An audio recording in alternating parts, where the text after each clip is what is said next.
Over 2,000 years ago, in a small, forgotten town called Bethlehem, a young woman named Mary gave birth to a baby. There was no palace, no royal announcement, no grand celebration. She and her husband Joseph couldn't even find a room at the inn. So this child, who Christians believe was the Son of God himself, was laid in a manger, a feeding trough for animals, because that was the only space available. Think about that for a moment. If God wanted to make an entrance into the world, he could have chosen anything: a palace, a throne, trumpets, and gold. Instead, he chose a stable that smelled of hay and animals, in a town so small, most maps didn't even bother naming it. Why does that matter to you? Because it tells you something about how God sees status, wealth, and importance. It tells you that the circumstances of your birth, your income, your background, your last name, none of that determines your worth. If the most significant birth in human history could happen in a barn, then greatness was never about where you start. Shepherds, the lowest, dirtiest, most overlooked workers of that time, were the first people told the good news. Not kings, not priests, not the wealthy. Shepherds. Because from the very beginning, this was a story for the overlooked, the tired, the ones nobody expected to matter. For 30 years, Jesus lived a life we know almost nothing about. He grew up in Nazareth, learned carpentry from his father, worked with his hands, ate simple meals, walked dusty roads. No miracles, no sermons, no crowds. Just an ordinary life, lived quietly for 3 decades. There is something deeply comforting in this. So much of your life right now might feel like the hidden years, the waiting, the working, the ordinary days that don't feel like they're leading anywhere. But those 30 years weren't wasted. They were preparation. Sometimes the most important seasons of our lives are the ones that look the most unremarkable from the outside. If you feel like you're in a season of waiting right now, a job that isn't where you want to be, a relationship that hasn't happened yet, a dream that feels far away, you are not behind. You are not forgotten. Sometimes the quiet years are exactly where character, patience, and strength are built. At around 30 years old, Jesus began to teach and heal, and the way he chose to spend his time tells us everything about his heart. He didn't seek out the powerful. He sought out the sick, the blind, the lepers, people so feared and shunned that they were forced to live outside city walls, ringing bells to warn others to stay away. Jesus walked toward them. He touched them. In a culture where touching a leper made you unclean by law, Jesus reached out his hand anyway. He sat and ate with tax collectors, men despised by their own people for collaborating with Roman occupiers and often cheating their neighbors. He spoke with a Samaritan woman at a well, breaking 2 social rules at once, because Jews and Samaritans despised each other, and men did not speak to women alone in public. He let a woman with a reputation for sin wash his feet with her tears, while the religious leaders around him recoiled in disgust. Every single time, Jesus chose the person the crowd had written off. If you have ever felt like damaged goods, like people have already decided who you are and stopped giving you a chance, this part of the story is for you. Not because of some cosmic sign meant for you alone tonight, but because this is simply who Jesus was recorded, again and again, choosing to be. He gravitated toward the people everyone else avoided. Jesus rarely lectured. He told stories, parables, because stories reach the heart in ways arguments never can. The prodigal son. A younger son takes his inheritance early, essentially telling his father, "I wish you were dead already," and squanders it all on reckless living. When he finally hits rock bottom, feeding pigs and starving, he decides to go home and beg to be treated as a servant.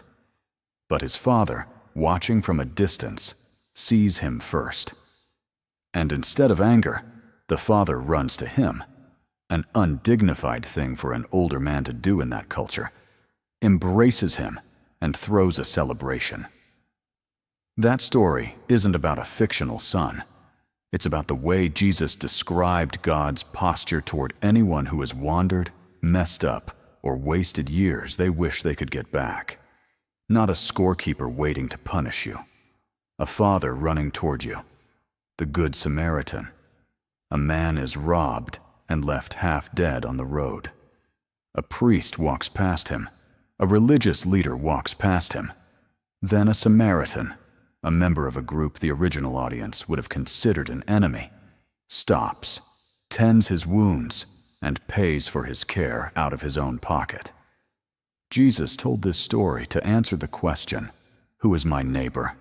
His answer, "The neighbor is whoever shows mercy, regardless of where they come from." The lost sheep. A shepherd with 100 sheep notices one is missing and leaves the 99 to go find it. Not because the one mattered more than the 99, but because none of them were expendable. Every single one was worth going after. These stories were never meant to manipulate anyone's emotions in a moment of scrolling.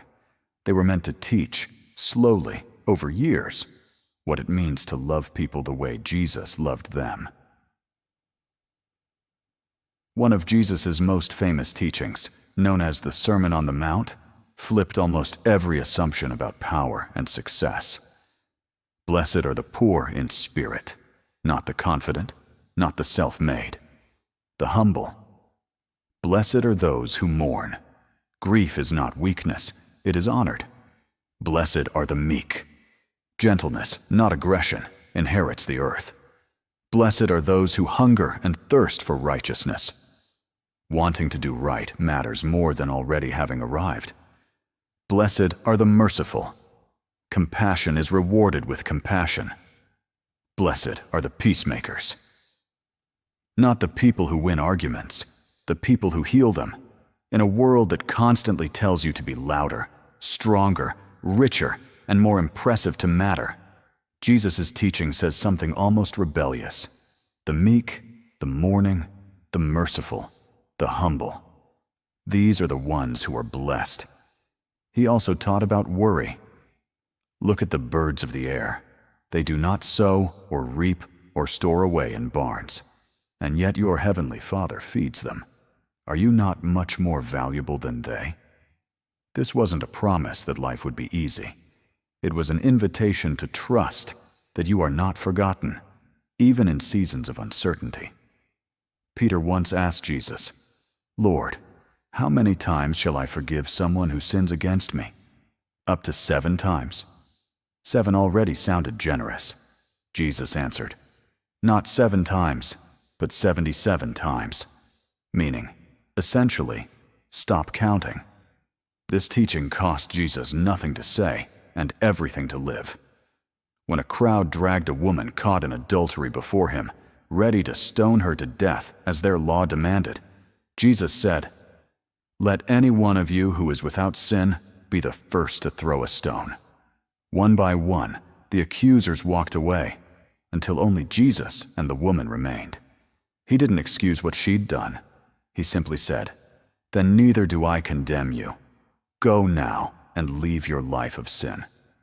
That is the model, truth and mercy, side by side. Not permission to keep doing harm, but a door out of shame and toward change.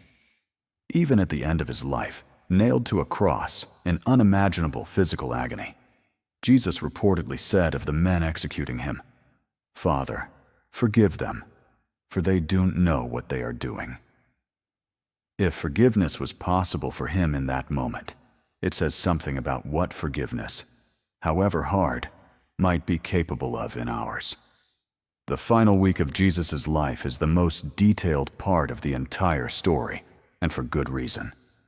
Betrayed by one of his own closest friends, denied 3 times by another, abandoned by almost everyone who once followed him, Jesus was arrested, falsely accused, beaten, and sentenced to death by crucifixion, one of the most brutal execution methods ever devised. 3 days after his death, according to the gospel accounts, Jesus rose from the dead. His followers, who had scattered in fear and grief, found the tomb empty and later reported seeing him alive, eating with them, speaking with them, showing his wounds to a doubting friend named Thomas. The resurrection is the central hope of the Christian faith, that death is not the final word, that the darkest Friday can be followed by an empty tomb on Sunday, that whatever season you are walking through right now, grief, failure, sickness, heartbreak, exhaustion, it does not get to have the last say. This isn't a promise that pain disappears overnight. It's a promise that endings are not always what they seem, and that new beginnings are still possible, even after the worst has already happened. In the Garden of Gethsemane, the night before, Jesus prayed in anguish, "Father, if you are willing, take this cup from me. Yet not my will, but yours be done." This is one of the most human moments in the entire account. He was afraid. He didn't want to suffer. And still, he chose to go through with it. Christians believe Jesus' death on the cross was an act of substitutionary love, that he carried the weight of human wrongdoing so that people wouldn't have to carry it alone. Whether you view that through a strictly religious lens or simply as a story of profound self-sacrifice, the message underneath it is the same. Someone was willing to suffer so that others could be free. You don't have to be in a church or hold any particular belief to recognize something powerful in this story. You are not disqualified by your past. The disciples Jesus chose included a former tax collector and a man who would later deny even knowing him. If Jesus could work through people like that, no failure in your own story locks you out of a better chapter. Love is shown through action, not proximity to power. Jesus spent his time with the sick, poor, and outcast, not because it made him look good, but because that's where love was needed most. Forgiveness is possible, even when it's hard. Not because what happened to you didn't matter, but because carrying resentment forever costs you more than it costs the person who hurt you. Humility outlasts pride. The world rewards the loud and the confident in the short term.